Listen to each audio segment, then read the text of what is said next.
Brilliant Things, Episodio 2.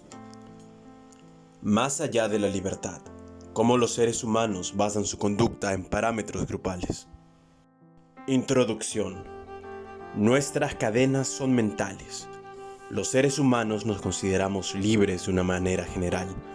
Lo hemos reconocido y legalizado de manera universal en los estados de derecho, como el derecho inherente a la libertad humana.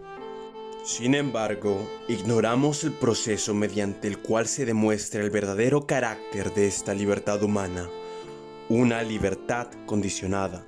Nos referimos al proceso mediante el cual los pensamientos más profundos del individuo son determinados por la sociedad y asumidos como propios. A lo largo de nuestra vida en sociedad, somos influenciados y direccionados para encajar con los parámetros de pensamientos a los cuales pertenecemos según nuestra realidad sociotemporal, rompiendo así la ilusión general de libertad que se asume como parte de la experiencia humana. Las personas viven asumiendo su libertad en los diferentes grados de existencia. Sin embargo, este no es el caso.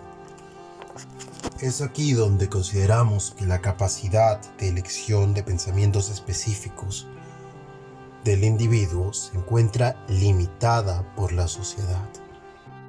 Vivimos condicionados por los prejuicios instalados en nosotros por nuestros padres, por nuestra cultura y por el periodo histórico en el cual vivimos. Es por eso que a pesar de que todos los seres humanos nacen libres y son iguales en dignidad y derechos, y por consiguiente libres de elegir sus propios pensamientos, este proceso se encuentra direccionado por su ambiente social. La función de los grupos. Los grupos juegan un factor clave en el proceso social. La formación de grupos es esencial para el desarrollo de la sociedad humana. Sin embargo, por la necesidad tan básica de pertenecer, muchas veces internalizamos los pensamientos del grupo. Siendo el ser humano una criatura débil por su cuenta, este busca asegurar su poder a través de la formación de grupos. Anthony Robbins nos presenta con 6 necesidades básicas del ser humano. Estas son esenciales para el desarrollo óptimo de la persona. Y si no se cumplen, la persona no se encuentra satisfecha. Una de esas necesidades básicas es Love and Connection, lo que quiere decir que si la persona no se siente como parte del grupo, su estabilidad emocional es menor, reforzando entonces la importancia del sentido de pertenencia. Por lo tanto, se puede llegar a la conclusión de que la agrupación social juega un papel clave en la interacción humana y en la determinación de ideas compartidas de los individuos que son parte de dichos grupos. Estas ideas se comparten y al ser multiplicadas se perciben como socialmente aceptables. Por lo expuesto, un niño que nace dentro de un determinado grupo estará direccionado a seguir ciertos patrones de pensamiento y por lo tanto mucho más predispuesto a estar de acuerdo con el consenso de las ideas colectivas. Este es un claro ejemplo de actitudes y pensamientos siendo determinados por el contexto grupal. La herencia biológica en el sentido de pertenencia. La presión que ejercen los grupos genera un sentido de pertenencia engranado profundamente en nuestra mente inconsciente. Como dice Cialdini, nos gustan las personas que son similares a nosotros. Nos gustan las personas que nos halagan y nos gustan las personas que cooperan con nosotros hacia un objetivo común. Estos grupos se forman por capacidades y objetivos compartidos. Los beneficios de formar grupos van desde la posibilidad incrementada de sobrevivir en un medio ambiente peligroso, hasta la mayor facilidad de transmisión genética. Claro, entre otros aspectos importantes. Este sentido de pertenencia no es otra cosa que un seguro biológico evolutivo o algún mecanismo similar que ha sido impregnado en nuestra configuración genética para asegurar nuestra supervivencia como especie. El sentido de pertenencia se encarga de hacernos querer ser parte del grupo, convirtiéndonos así en víctimas dispuestas a dejar que el grupo influya en la determinación de nuestros pensamientos. Aún así, es la cohesión que mantiene a la sociedad funcionando de manera conjunta a pesar de las diferencias. A continuación, explicaré la relevancia de las ideas grupales en la construcción social. 1. Influencia y teatro. Las ideas del grupo son altamente relevantes para los individuos que nacen dentro de este y construyen sus personalidades con estas.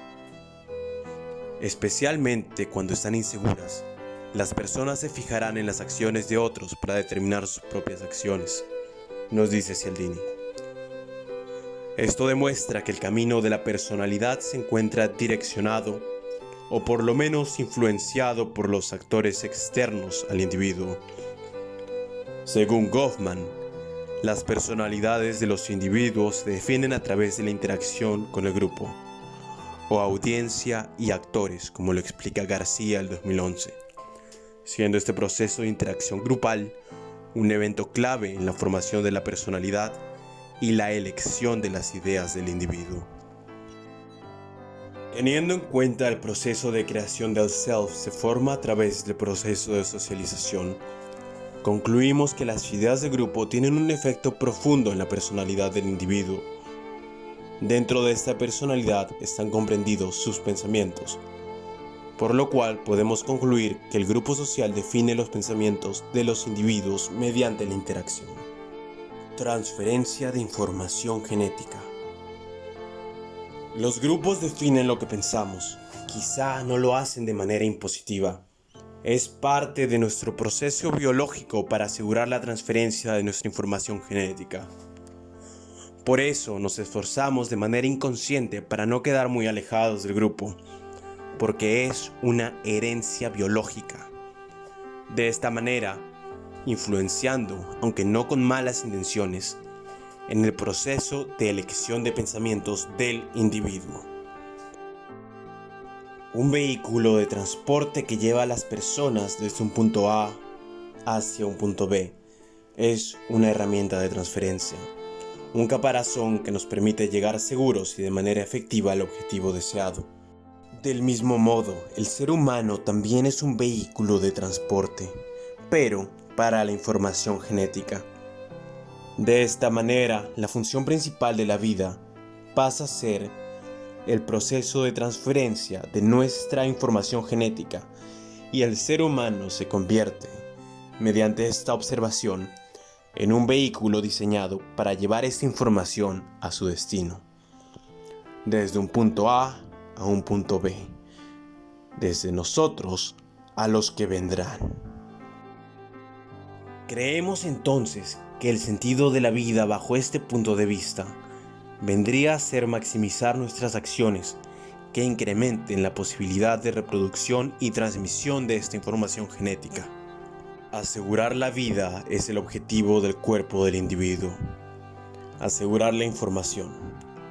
Bajo estos parámetros, el cuerpo actúa de manera en la que el individuo, al ser aceptado por el grupo, incrementa sus posibilidades de sobrevivir, como dice el Dr. Spalkovsky en su clase de Stanford. Es importante tener esto en mente cuando hablamos de pertenencia social, porque sin pertenencia social se reducen las posibilidades de transferencia y reproducción. Aunque en tiempos modernos la vida en sí no peligra de la misma manera física al no ser parte del grupo. A pesar de eso, existen factores psicosomáticos, mentales y emocionales que se dan en las personas cuando no son parte. Entonces, tomando en cuenta la importancia de pertenecer y encajar para poder sobrevivir, podemos entender cómo es que la sociedad nos influye de manera tácita, sin que nosotros nos demos cuenta. El poder de los grupos en la reprogramación mental. Los grupos religiosos implantan formas de pensar. Eso es universalmente reconocido. Normalmente ignoramos que los grupos con los que interactuamos diariamente también lo hacen. Desde nuestra familia a los grupos en internet que funcionan como un echo chamber, cuando compartimos nuestras ideas con personas con ideas similares. El caudillismo sigue vivo entre actores y cantantes, a pesar de buscar diferenciaciones especiales por nuestros gustos particulares. Aún así somos víctimas del pensamiento grupal. Subculturas enteras se crean alrededor de series y películas. El consumismo mediático es la nueva religión universal. Estas culturas tienen carácter fanático, en algunos casos bordean lo religioso. Esto se da porque nuestra cultura de escapismo, algunas ficciones están más vivas que otras. Como ejemplo de esta obsesión hemos puesto el fenómeno Brony que se dio a inicios de la década, en la cual adultos organizaban convenciones basadas en un dibujo para niños. Podríamos hablar sobre la Alemania nazi u otra sociedad cerrada, pero traemos a la luz el culto a la personalidad que se dio a Evita Perón por parte de los descamisados en Argentina y las diferentes corrientes nacionalistas, las mismas que evitaron la cohesión europea por la mayor parte de la historia. La agrupación social a la que pertenecemos juega un papel importante en la interacción humana, determinando las ideas específicas de los individuos. Estas ideas son multiplicadas en fuerza cuando las vemos reflejadas en personas que consideramos similares. Es importante reconocer la agrupación social como el factor influenciador de nuestros pensamientos inconscientes. Hemos explicado que la sociedad define los pensamientos del individuo a través del sentido de pertenencia, pues los pensamientos del individuo definen su percepción de la realidad. A pesar de tener un conocimiento objetivo, los seres humanos vemos el mundo en relación a nuestros pensamientos. Nos gusta imaginar que tenemos un conocimiento objetivo sobre el mundo. Damos por hecho de que lo que percibimos en una base diaria es la realidad, esta realidad siendo más o menos la misma para todos. Pero eso es una ilusión. No hay dos personas que perciban el mundo de la misma manera. Lo que percibimos es nuestra propia versión de la realidad, nuestra propia creación. Entonces, sabiendo que la mayoría de personas no tienen una percepción objetiva sobre lo que es la realidad, nos vemos en la obligación de buscar el origen de esta percepción. El origen de toda percepción son los pensamientos. Las ideas son aquello que define la forma en la que expresamos nuestra personalidad en el plano material de la interacción social. Los pensamientos, prejuicios e ideas que tenemos son los mapas que usamos para entender al mundo. Por consecuencia de lo escrito anteriormente, estos significados de conocimiento están definidos por nuestro contexto social.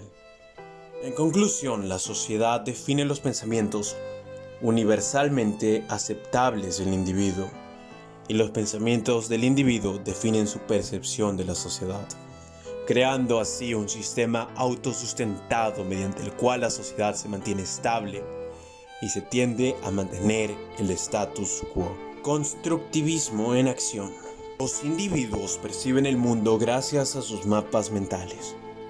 Pero estos mapas mentales son construcciones individuales que se dan por la experiencia o interacción. Este análisis nos lleva a recordar ciertas ideas sobre el constructivismo. Los mapas mentales son el resultado de la interacción social, y estos definen la percepción de la sociedad para el individuo. La percepción del mundo, entonces, crea no la realidad objetiva, pero la realidad subjetiva que experimenta el individuo. Esta realidad subjetiva es individual, pero está formada de una manera en la que el individuo pueda funcionar de manera eficaz en la sociedad. El no descubrir la realidad, pero en vez de eso crearla, es bastante sorprendente para algunas personas. Y la parte sorprendente, de acuerdo al concepto de constructivismo radical, es que la única cosa que podemos saber sobre la verdadera realidad, si es que siquiera existe, es lo que no lo es. Es solo con el colapso de nuestras construcciones de realidad que descubrimos que el mundo no es de la manera en que lo imaginamos. Watzlawick, 2003. El constructivismo radical nos reta a admitir que tal vez no conocemos el mundo como creemos conocerlo. Después de todo, el ser humano con todos sus maravillosos sentidos, no puede percibir cosas como el espectro completo de la luz. Lo que conocemos lo conocemos por la experiencia de nuestros sentidos. Por lo tanto, ¿qué nos asegura que lo que conocemos como realidad es real? Nuestras construcciones de realidad son nuestras percepciones, nuestras ideas, nuestros pensamientos. Existimos marcados por ellas, pero ¿qué existe por debajo de las ideas impuestas sobre nosotros? ¿Podemos ser realmente libres, aunque vivamos mirando al mundo con los ojos vendados? Nuestro conocimiento y lo que conocemos como verdad no es un reflejo directo de lo que realmente es verdad. Es solo lo que nosotros podemos alcanzar a interpretar de ello. Es un proceso constante. Según Piaget, el conocimiento surge cuando el sujeto interactúa con el objeto de conocimiento. En nuestra vida diaria, ¿cuántas veces interactuamos con nosotros mismos como objeto de conocimiento? Si no existe en el individuo una exploración profunda sobre los pensamientos que utiliza para realizar exploraciones profundas de objetos de conocimiento, entonces el sujeto está condenado a existir como una grabadora que repite ideas sin estar consciente de su origen. ¿Podemos ser libres con estos mapas direccionando nuestras vidas? Nos consideramos personas libres, pero no tomamos en cuenta las características básicas de esta libertad. No somos libres, solo tenemos una ilusión de libertad fundamentada en nuestro encaje a la sociedad a la cual pertenecemos. Pero tampoco somos esclavos, no, solo nos direccionan. Los seres humanos se consideran personas libres, pero ignoran el origen de sus pensamientos, cuando la verdad es que viven condicionados por los prejuicios instalados en ellos por sus padres, su cultura y el periodo histórico en el cual viven. Nuestra interacción diaria está basada en la pertenencia a diferentes subgrupos y al grupo social mayor. Nuestra cultura, nuestros padres, profesores, películas, cantantes favoritos, influencers y grupos religiosos definen a temprana edad lo que nosotros estaremos destinados a pensar por el resto de nuestras vidas. Nuestra composición mental sigue siendo la misma, por lo cual somos susceptibles a las mismas irracionalidades y prejuicios, y mantenemos la misma composición mental que solíamos tener hace un par de siglos. Entonces, el ser humano actual no tiene el nivel de libertad que cree tener, porque ignora el origen de los pensamientos y las implicancias biológicas del efecto grupal en la mente del individuo. Estos factores sociales limitan la capacidad del individuo a reaccionar de manera libre ante sucesos externos. Los individuos son víctimas de determinismo en diferentes niveles. Contamos con un determinismo biológico, que afirma que nuestra personalidad y pensamientos vienen preprogramados en nuestra información genética, y determinismo psicológico, que afirma que nuestras influencias sociales influyen en nuestra mente y personalidad. Conclusiones. En primer lugar, concluimos que el sentido de pertenencia intrínseco a la existencia humana juega un papel esencial en el desarrollo de los pensamientos del individuo. Este sentido de pertenencia da paso a una limitación controlada de pensamientos por el grupo social, por la comunidad inmediata, generando entonces seres humanos que creen ser libres, pero que vienen preprogramados. Concluimos también que el individuo determina su realidad a través de la percepción. Esta percepción es construida con los diferentes pensamientos que utiliza para crear una representación de la realidad en su mente. Esta realidad no es objetiva y es variable por cada individuo, pero es en esta parte que tenemos que tomar en cuenta que al tener un sentido de pertenencia arraigado, estas representaciones de la realidad comparten características similares, lo cual nos permite vivir armoniosamente en sociedad. Este trabajo sugiere que el ser humano, el individuo actual, de manera general, no es un sujeto libre, porque sus pensamientos son influenciados por su contexto social. Esto no quiere decir que no pueda llegar a serlo.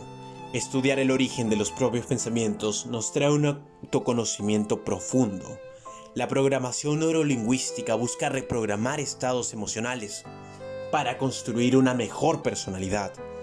En la tradición oriental derivada del budismo, se busca eliminar el ego, no en el sentido freudiano, sino el ego como la construcción mental de todo aquello que no somos nosotros.